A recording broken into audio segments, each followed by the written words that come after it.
အားလုံးပဲ Merry Christmas ပါ WeSport Facebook နဲ့ YouTube Channel ကနေကြိုဆိုပါတယ်ဒီနေ့ကျွန်တော်ဆွေးနွေးသွားမယ့်အကြောင်းအရာလေးကတော့ Christmas ကာလနဲ့ Premier League ရဲ့မှတ်တမ်းမှတ်ရာတွေအကြောင်းတောင်းပြောင်းထွေလာဖြစ်ပါတယ်နံပါတ်1အနေနဲ့ Christmas ကာလမှာ Premier League မှတ်ပေးစရာကိုဦးဆောင်ပြီးတော့မှရာသီကုန်မှာချန်ပီယံဖြစ်ခဲ့တဲ့သမိုင်းမှတ်တမ်းတွေကိုပြောချင်တယ်ပါအင်္ဂလန်ပထမတန်းအဆင့်မြင့်တန်းလိကနေ Premier League ဆိုပြီးဖြစ်လာခဲ့တာဆိုရင်အခုဆိုရင်33နှစ်ကိုရောက်လာခဲ့ပါပြီဒီ33နှစ်အတွင်းမှတ်တမ်းတွေကိုကျွန်တော်တို့ပြန်ကြည့်မယ်ဆိုလို့ရှိရင်18ကြိမ်ထိက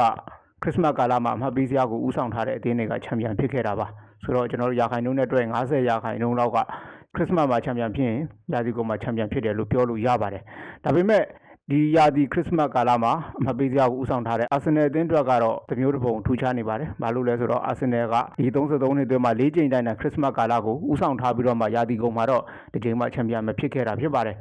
လက်ရှိအာတီတာခေတ်မှာကျွန်တော်တို့2ကြိမ်ဦးဆောင်ထားပေမဲ့ရာသီကုန်မှာမန်စီးတီးအသင်းရဲ့နောက်ကောက်ချတာကိုခံပြီးတော့မှမန်စီးတီးကချန်ပီယံဘိုးဝင်ခံသွားခဲ့တာဖြစ်ပါတယ်အာဆင်နယ်အသင်းပရီးမီးယားလိချန်ပီယံ3ကြိမ်ဖြစ်ခဲ့တဲ့ကာလတစ်လျှောက်လုံးမှာလည်းပဲကျွန်တော်တို့ခရစ်စမတ်ကာလမှာတစ်ကြိမ်မှမှတ်ပေးစရာဦးဆောင်နိုင်ခြင်းမရှိဘဲနဲ့အနောက်ကနေလိုက်ကစားပြီးတော့မှရာသီကုန်မှာချန်ပီယံဖြစ်ခဲ့တာပါနံပါတ်1 1999-98ဘောလုံးရာသီတုန်းကဆိုရင်ခရစ်စမတ်ကာလမှာအာဆင်နယ်အသင်းအဆင့်8နေရာမှာပဲရှိနေပြီးအဆင့်1ကမှယူနဲ့73မှတ်ကွာဟာရာကနေရာသီကုန်မှာချန်ပီယံဖြစ်ခဲ့တာပါနောက်ထပ်2001-2002မှာလည်းပဲကျွန်တော်တို့နယူကာဆယ်အသင်းနဲ့2မှတ်ကွာပြီးတော့မှဒုတိယနေရာကနေနယူကာဆယ်ကိုဖိအားပေးပြီးတော့ရာသီကုန်မှာချန်ပီယံဖြစ်ခဲ့တာပါနောက်ဆုံးရွှေဖလားရခဲ့တဲ့ခုနှစ်တုန်းကလည်းပဲကျွန်တော်တို့အာဆင်နယ်ကဒုတိယနေရာကနေဖိအားပေးခဲ့တဲ့အချိန်ဖြစ်ပါတယ်ဒီလိုနဲ့ပဲအာဆင်နယ်အသင်းကချန်ပီယံဖြစ်ခဲ့တာပါပရီးမီးယားလိကိုဦးဆောင်တဲ့၄ကြိမ်စလုံးမှာတစ်ခါမှချန်ပီယံမဖြစ်ခဲ့တာကိုတွေ့ရပါတယ်နောက်ဆုံး9နှစ်မှတ်တမ်းကိုကြည့်မယ်ဆိုရင်ခရစ်စမတ်ကာလမှာချန်ပီယံဖြစ်ခဲ့တဲ့အ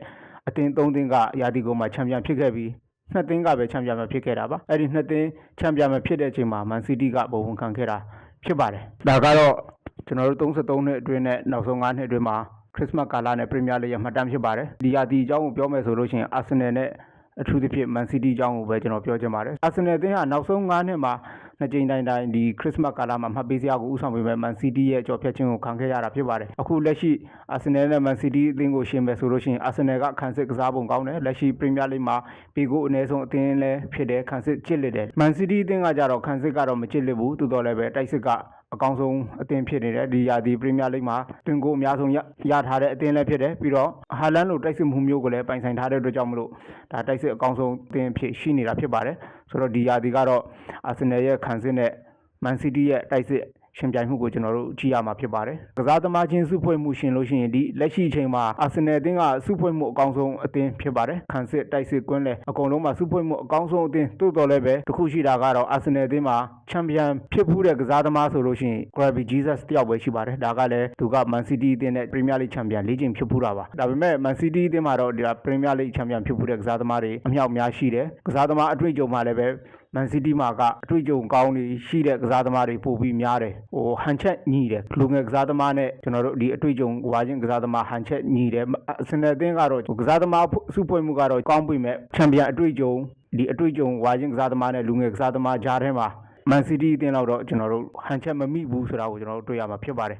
ဒါကတော့ဒီရာသီပရီးမီးယားလိချန်ပီယံအသင်းတွေနဲ့ပတ်သက်ပြီးတော့မှဆွေးနွေးတာဖြစ်ပါတယ်တန်ဆင်းဆောင်အသင်းအကြောင်းကိုပြောမယ်ဆိုလို့ရှိရင်ဒီပရီးမီးယားလိတက်တန်း33နှစ်အတွင်းမှာတန်ဆင်းဆောင်အောက်ဆုံးအသင်းပေါ့နော်အဆင့်20ကအသင်းကပရီးမီးယားလိမှာတန်းတင်ကြံရစ်ခဲ့တာဆိုလို့ရှိရင်၄ကြိမ်တိရှိခဲ့ပြီးတော့မှနောက်ဆုံးအကြိမ်ကတော့2022-23ဘောလုံးရာသီကဘုတ်ဘာတန်ဖြစ်ပါတယ်အခုလက်ရှိမှတ်ပေးစရာအဆင့်20မှာဘုတ်ဘာတန်ကရှိနေပြီး2022-23နဲ့မတူညီတာကတော့ဘုတ်ဘာတန်ဟာ2022-23မှာအမှတ်ပေးစရာအောက်ဆုံးမှာရှိတယ်ဆိုပေမဲ့အဆင့်19ကအသင်းနဲ့2မှတ်ပဲကွာပြီးတော့မှအခုလက်ရှိချိန်မှာတော့အဆင့်19ကအသင်းနဲ့ဘုတ်ဘာတန်ဟာ16မှတ်ထိကွာဟသွားပြီဖြစ်ပါတယ်အဆင့်19ကဘန်လီတော့ကတော့အခွင့်အရေးအနေငယ်ရှိတယ်လို့ပြောရမှာပါအကြောင်းကတော့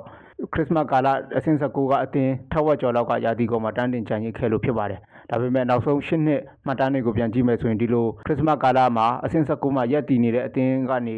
ရာသီကုန်မှာတန်းတင်ကြံရစ်နိုင်ခဲ့တဲ့အသင်းဆိုလို့2021-22ကအဲ့ဒီဟောင်းရဲ့လက်နျူကာဆယ်အသင်းပဲရှိတာဖြစ်ပါတယ်နောက်ဆုံးအဆင့်18ကဝက်စ်ဟမ်းအသင်းအတွက်ကတော့မျှော်လင့်ချက်တွေအများကြီးရှိသေးတယ်လို့ပြောရမှာပါအကြောင်းကတော့ပရီးမီးယားလိတက်တန်းတစ်လျှောက်မှာခရစ်စမတ်ကာလအဆင့်18ကအသင်းက3နှစ်မှာ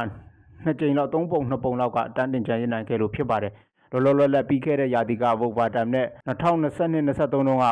Nottingham Forest တို့ဟာခရစ်စမတ်ကာလမှာအဆင့်18နေရာမှာရှိပေမဲ့ရာသီကုန်မှာတန်ဆင်းဆောင်ကနေပြန်လည်လွတ်မြောက်နိုင်ခဲ့ကြတာဖြစ်ပါတယ်ဝက်စ်ဟမ်းဘန်လီဘုတ်3သင်းထဲကတသင်းလောက်ကတော့တန်းတင်ကြံရစ်ဖို့ဖြစ်နိုင်ခြေရှိဆုံးဖြစ်ပါတယ်တမိုင်းတလျှောက်33နှစ်အတွင်းမှာ12နှစ်လောက်ကခ ခရစ်စမတ်ကာလတန်းစင်းဆောင်3သင်းတဲ့2သင်းကတန်းတင်ကြံရစ်ခဲ့ပြီးတော့မှထက်ဝက်ကြော်လောက်ကတော့တသင်းကတော့ကြံရစ်ခဲ့တာကြီးဖြစ်ပါတယ်ဒါပေမဲ့ခရစ်စမတ်ကာလတန်းစင်းဆောင်မှာရှိနေတဲ့3သင်းလုံးတန်းစင်းဖူးတဲ့အချိန်ကလည်း4ချိန်ထိရှိခဲ့ပြီးတော့မှခရစ်စမတ်ကာလတန်းစင်းဆောင်3သင်းရာသီကုန်မှာတန်းတင်ကြံရစ်3သင်းစလုံးတန်းတင်ကြံရစ်နိုင်ခဲ့တာတော့ကျွန်တော်တို့ပရီးမီးယားလိမှတ်တမ်းတစ်လျှောက်လုံးမှာလုံးဝ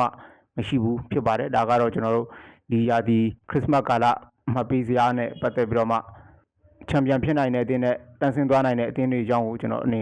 ငယ်ဆွေးနွေးတာဖြစ်ပါတယ်အားလုံးကိုကျေးဇူးတင်ပါတယ်